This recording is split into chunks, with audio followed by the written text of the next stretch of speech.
Baik, bismillahirrahmanirrahim. Assalamualaikum warahmatullahi wabarakatuh. Semangat pagi. Perkenalkan, nama saya Dita Setiawati Haryono, MPSI Psikolog, dengan NIDN 1123128602. Saya merupakan dosen tetap di Universitas Muhammadiyah Banjarmasin, dosen Prodi S1 Psikologi, Fakultas Psikologi.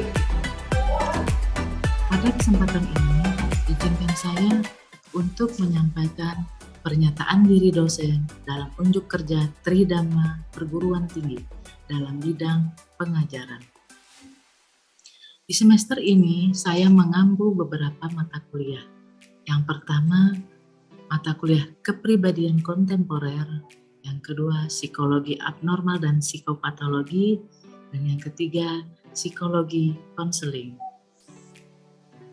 Nah, pada kesempatan kali ini, saya akan menyampaikan dan memaparkan mata kuliah Psikologi Abnormal dan Psikopatologi. Dalam mata kuliah Psikologi Abnormal dan Psikopatologi ini, bobot mata kuliahnya adalah 3 SKS.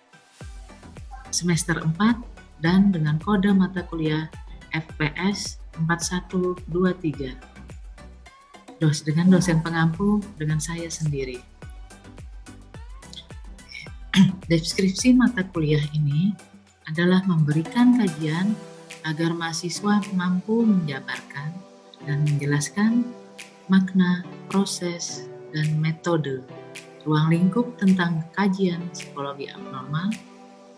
Dalam perkuliahan ini disampaikan konsep-konsep teoritis tentang keadaan normal dan tidak normal pada manusia, faktor penyebab munculnya perilaku abnormal pada manusia, uraian tentang diagnosis dan diagnosis gangguan-gangguan mental, paradigma psikologi dalam psikopatologi dan psikoterapi, serta hasil dan isu dalam intervensi psikologis. CPMK Psikologi Abnormal dan Psikopatologi ini adalah yang pertama menjelaskan pengertian normal dan abnormal. Kemudian yang kedua menguraikan dan membandingkan diagnosis gangguan mental. Yang ketiga menjelaskan dan menganalisis paradigma psikologi dalam psikopatologi dan psikoterapi. Yang keempat, menjelaskan dan menganalisis hasil dan isu dalam intervensi psikologis.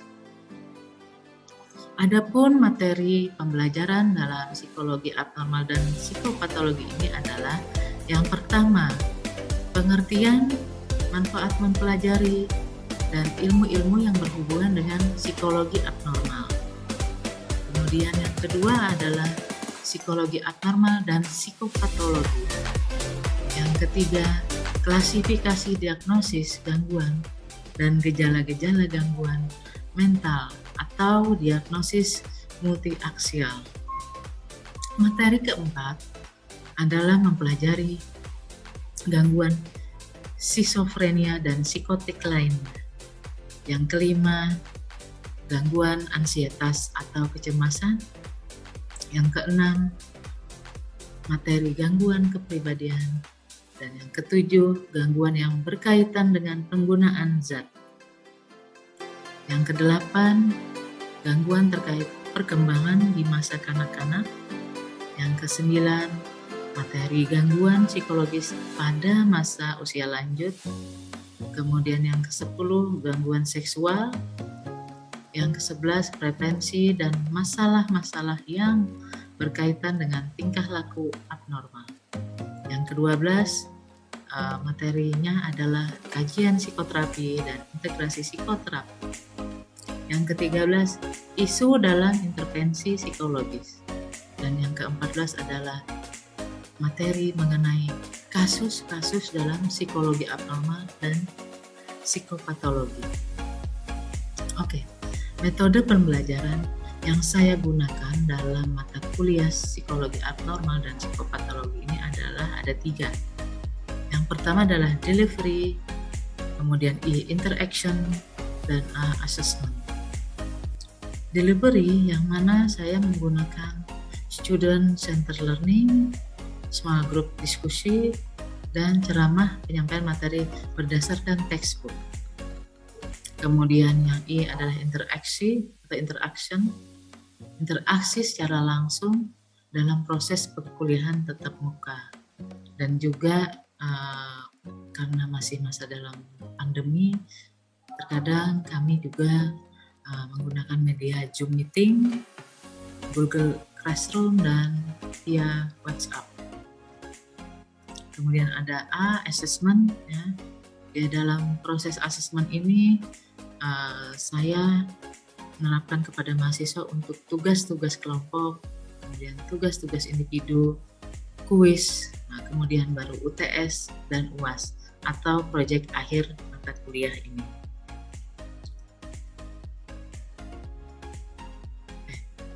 Untuk tugas, biasanya saya memberikan tugas kepada mahasiswa.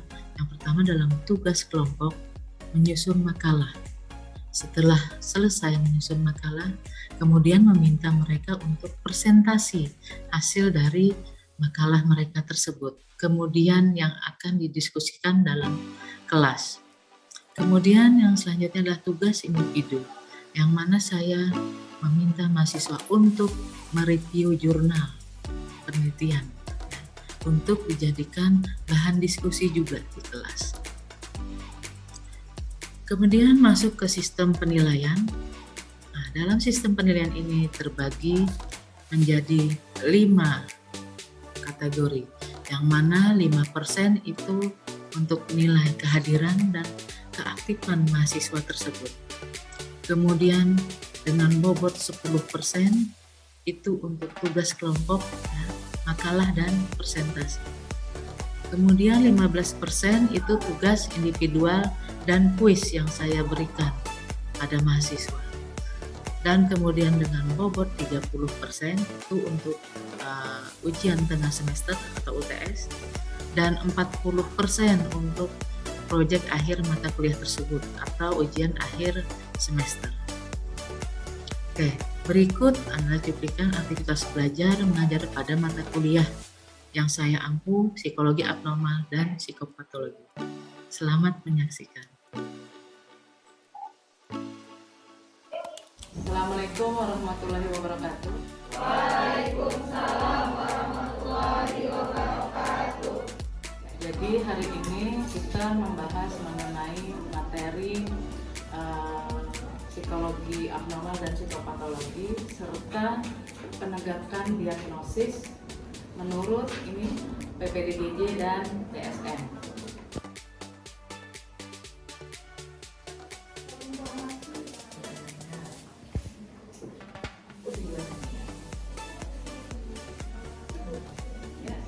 PPDBJ ini nanti ada kode-kode.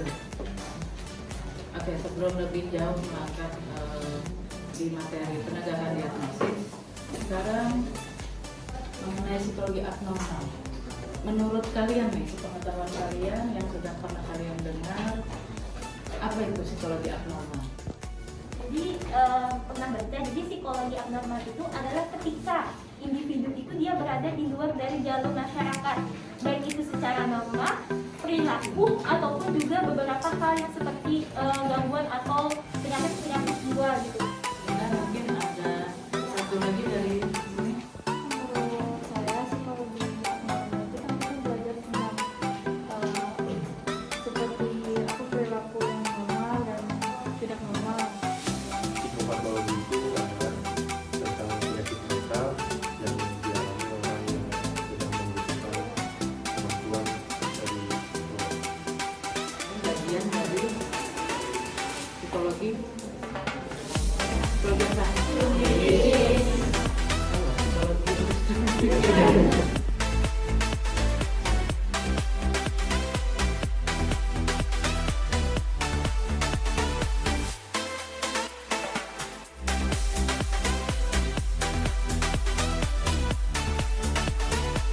Psikologi abnormal itu merupakan bagian bidang ilmu psikologi tuh, karena ada psikologi abnormal. Nah, baru yang berkaitan dengan pemahaman. Ya, memahami bagaimana sih perilaku abnormal tersebut. Kemudian setelah paham, baru memahami bagaimana penanganannya, bagaimana treatmentnya.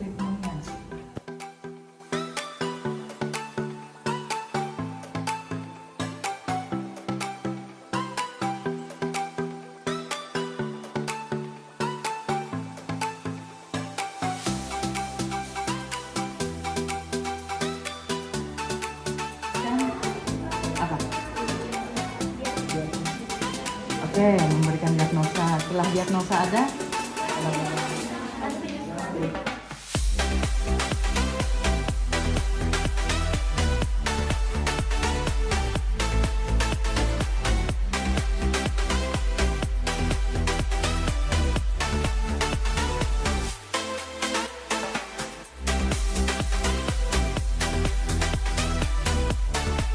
Kamu rasakan dan kamu pikirkan saat kamu bisa mengeluarkan.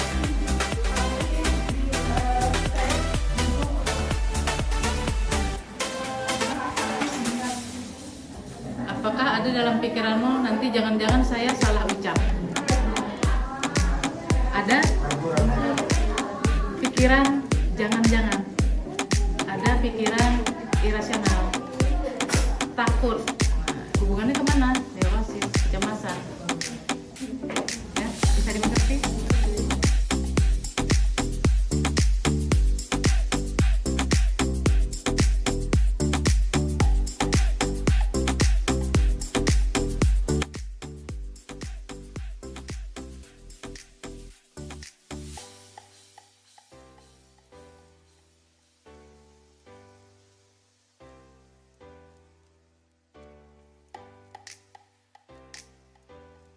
Pertanyaannya saat gagap atau nervous. Sudah jelas kan nervous, cemas.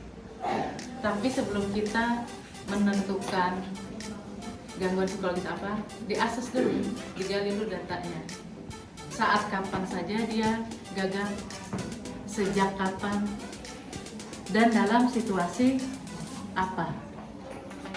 Ya, kalau udah dapat itu semua, enak menentukannya termasuk gagap atau termasuk cemasan atau termasuk yang lainnya. Gitu ya. Ada lagi?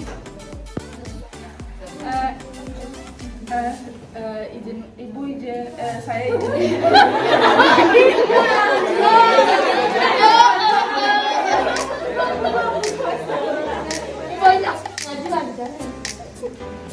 Saya izin bertanya Ibu, apakah orang yang berbicara contoh saja seperti yang tadi baru saja terjadi, itu apakah termasuk gangguan dalam hal berbicara dan berbahasanya atau tidak? Jadi kalau kasus seperti itu, apakah termasuk gangguan berbicara atau tidak? Kalau sudah melihat dari awal tadi seperti itu ciri-cirinya, itu ada unsur neurotik, cemasan. Nggak merasa seperti itu nggak? Ya ada gugup. Sudah ada gugup, berarti sudah ada arahnya ke neurosis, kecemasan. Juga perlu digali lagi, apa yang ada dalam pikiranmu saat kamu tadi berbicara.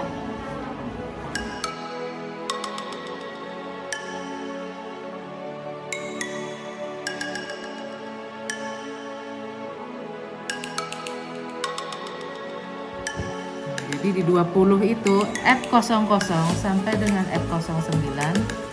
Nah, F00 demensia pada penyakit Alzheimer. Ini klasifikasinya yang ada di halaman 22 ini. Untuk ciri-ciri khususnya, ciri-ciri detailnya itu ada di halaman 22. Apa sih ciri-ciri demensia? Nah, pedoman diagnostik itu cirinya adanya penurunan kemampuan daya ingat dan daya pikir yang sampai mengganggu kegiatan sehari-harinya. seperti mandi, ya, berpakaian, makan, kebersihan diri. Biar kita tuh pikun. Kemudian ciri kedua, tidak ada gangguan kesadaran. Jadi dia masih sadar. Kadang ada yang sudah diam aja kan di tempat tidur, kesadarannya menurun, bukan hilang tapi menurun. Nah kemudian gejala dan disabilitas sudah nyata paling sedikit. Nah itu jadi ibu yang waktu tadi. Ada timingnya, ada durasi waktunya. Nah, untuk demensia ini paling sedikit 6 bulan. Kalau hanya sebulan belum bisa ditegakkan diagnosis. Misalnya individu tersebut baru 1 bulan atau 2 bulan mengalami hal yang tadi, yang penurunan kemampuan daya ingat, kemudian tadi pikun, buang besar dan segala macam, baru 1 bulan berarti belum bisa didiagnosis itu merupakan gangguan demensia. Makanya kadang psikolog dan psikiater tuh nanya dari kapan itu, karena untuk menegakkan diagnosis. Kadang juga ada yang konsul ke ibu, bu dia ini menangis dari kapan?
Jadi dengan 1 kaki itu 2 jam lebih tahan.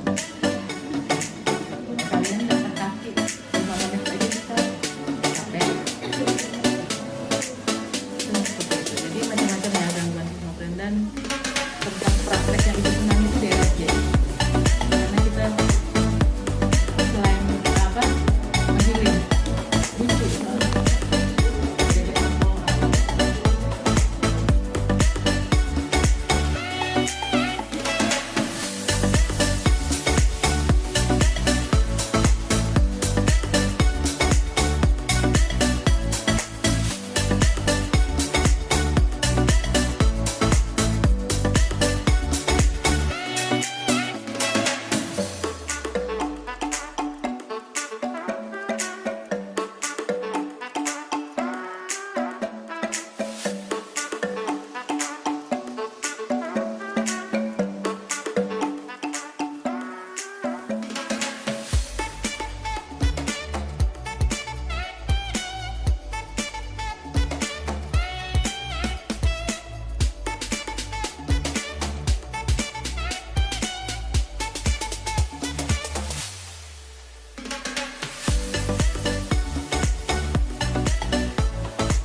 kecemasan. Nah, lantas ini sebaliknya. Kalau misalnya dia ngomong itu kecepatan atau terlalu cepat gitu, nah Bu, tempo atau intonasinya tuh, tapi artikulasinya itu tetap jelas kayak gitu. Nah, apakah ada kecemasan atau memang itu cara dia bicara atau dengan adanya gangguan sampingnya kayak gitu. Apakah berbicara cepat itu termasuk gangguan kecemasan? Intinya seperti itu ya. Lagi-lagi asesmennya. Apakah itu termasuk kecemasan?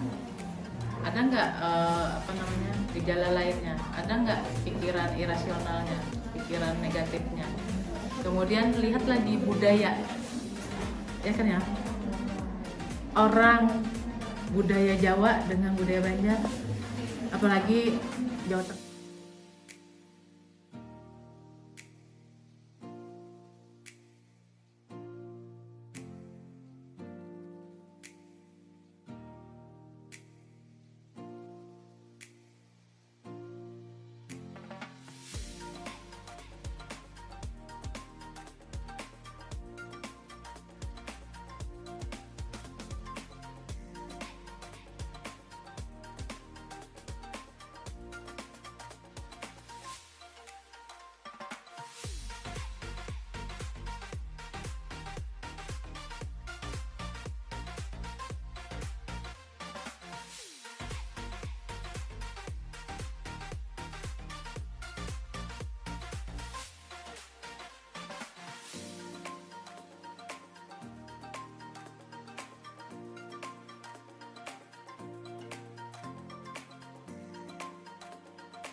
Ada rehab ya, tempat rehabilitasi. Jadi dia ada dua, yang khusus memang murni itu.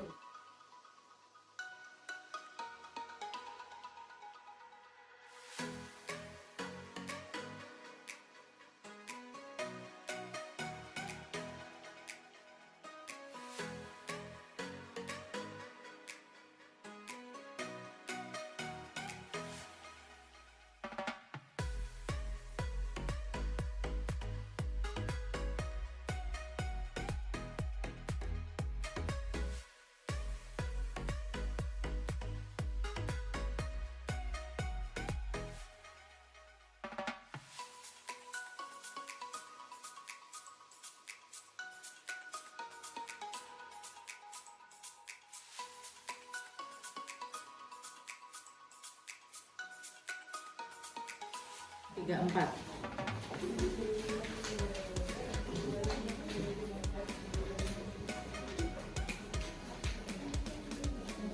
Apa-apa saja jenisnya. Perilaku akibat penggunaan zat psikoaktif. Transit. Nah, ada transitnya juga ya. Transit itu adalah orang ODGJ yang siap pulang. Tinggal menunggu jemputan keluarga. Tapi ada yang lama di situ, nggak dijemput oleh keluarganya. Nah, jadi di ruang transit itu aja.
Oke. Angkatan apa, Kak? Oke, jadi Ulun mau bertanya kan, Bu. Kan ada yang gugup kayak gagap kayak tadi tuh. Kalau misalkan nih ngomong di depan orang banyak kan kayak nervous kayak gitu, itu termasuk gagap atau memang bawaan dari dia nervous karena malu atau nggak bisa ngomong di depan? Cemas itu salah satunya adalah fokus, ini di luar ini psikologi populer, terlalu fokus ke kekurangan diri sendiri, fokusnya ke kelebihan orang. Jadi akhirnya muncul apa di pikiran? Jangan-jangan ini, jangan-jangan nanti salah, jangan-jangan nanti dinilai teman, ya nggak? Oke?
Sometimes there's no one else who loves me like you used to. Sometimes we're not ourselves, there's no one I can turn to. And I know all the feelings that we shared are in the past. And I know your relationships are never meant to last. And I'll take some time, but I'll be alright. We're moving on. We're moving on. I know times are tough, but I've had enough. We're moving on. We're moving on. We're moving on.